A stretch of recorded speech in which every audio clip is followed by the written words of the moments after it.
साल में 4 नवरात्रि होती है, जिसमें 2 जो है गुप्त नवरात्रि होती है और गुप्त नवरात्रि का अपने आप में एक अलग महत्व है।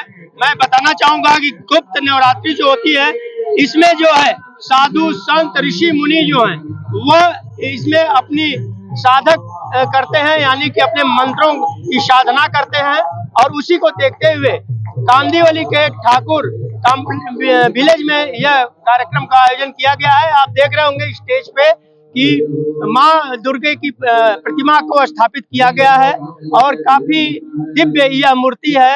मंच को किस तरह से सजाया गया है आप देख करके अंदाजा खुद लगा सकते हैं। भक्तगण जो है यहाँ पर पूजा अर्चना कर रहे हैं। महिलाएं जो हैं अपनी माता को माल्य अर्पण कर रही हैं, प्रसाद अर्पण कर रही हैं।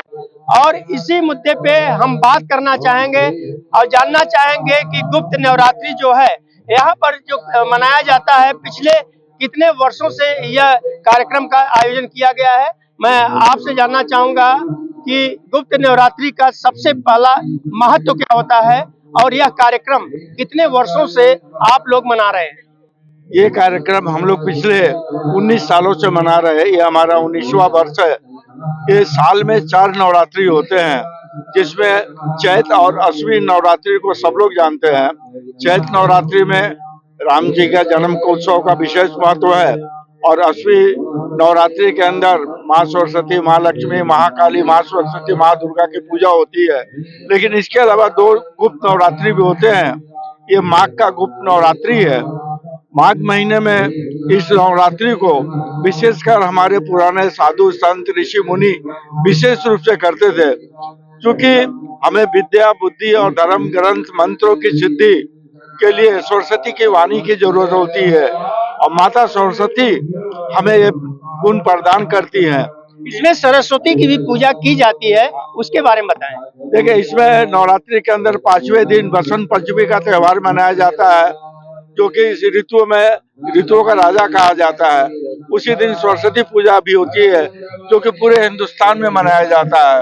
और जो लोग भी विद्या आरंभ करना चाहते हैं, सरस्वती पूजा के दिन उसका आरंभ करते हैं कि विद्या प्राप्त कर उस व्यक्ति का जीवन श्रेष्ठ बन सके। और जो कि इसी नवरात्रि में माता सरस्वती जी का विशेष पूजा होता है, इसलिए इस नवरात्रि का बहुत विशेष महत्व है। कितने लोग यहाँ पर आते हैं और प्रतिदिन हवन की जो प्रक्रियाएं होती हैं वह कितने बजे शुरू होती है? देखिए, यहाँ पे सुबह पूजा होती है, सुबह 8:30 से लेकर 11:30 बजे तक। उसके बाद हवन शुरू होती है, जो कि सुबह 1 बजे से 1:30 के बीच तक चलती है, 1.5 से 2 घंटा। फिर 2 घंटे का विराम रहता है। उसके बाद शाम को 3 बजे से 6 बजे तक फिर हवन की प्रतिक्रिया होती है, जो कि दुर्गा सरस्वती के सभी 700 मंत्रों के द्वारा यहाँ पे हवन किया जाता है। और 9वें दिन जो है इस पूजा की पूर्णाहुति होती है। उससे पहले इस बार 26 तारीख को महाअष्टमी पड़ रहा है। महाअष्टमी के दिन यहाँ 1008 कुंवारी कन्याओं का पूजन होता है। उनका पूजन करके उनको दक्षिणा करके देने के बाद आगे का कार्यक्रम शुरू होता है। आप देख रहे होंगे कि यहाँ पर एक बड़ा पंडाल बनाया गया है, जिसमें बड़े पैमाने पे देश के अलग अलग राज्यों से जो है पंडित यहाँ पर आए हुए हैं।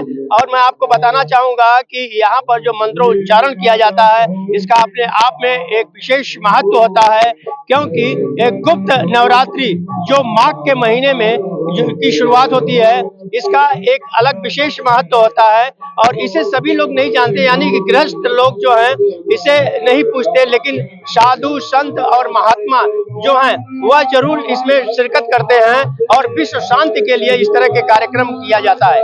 ऑन टीवी न्यूज के लिए कैमरामैन बालक साथ हरीश तिवारी।